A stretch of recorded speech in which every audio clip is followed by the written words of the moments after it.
We have our VF construction, and a VF tire can work with the same condition but with a 40% lower inflation pressure than a standard tire can do. VF also eliminates the speed on the pressure table, so from 15 up to 65 km per hour at the same inflation pressure, that can always take the same load.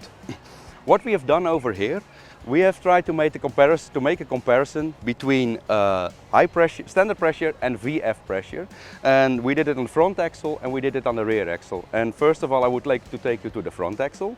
So here we see our VF front tire. This is 665/28. This equipment makes an axle load of 3,000 kilogram.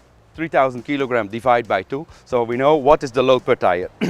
Knowing the load by tire and looking at the pressure table of the manufacturer, we understand that we can reduce the inflation pressure of this tire for 65 km per hour to 0.6 bar, which gives a footprint area of 4,400 square centimeter.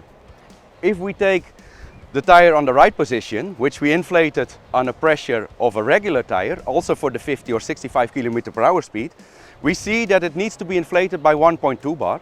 1.2 bar gives a footprint area of 2,900 square centimeters. So there is a huge difference between the 4,400 and the 2,900.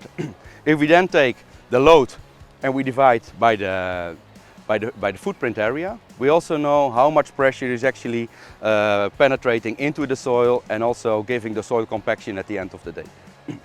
Then going to the rear axle, we know the rear axle has a total load of 11,000 kilo. 11,000 kilo divided by 2 is 5,500 kilo per tire.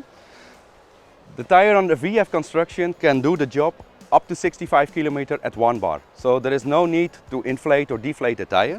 So over here we see a footprint area of 6,900 square centimeter with the 1 bar tire, and in the 1.6 bar tire we see a footprint area of 5,200. The 5,200 compared to the 6,900 gives a difference of about 32 to 33% in footprint area.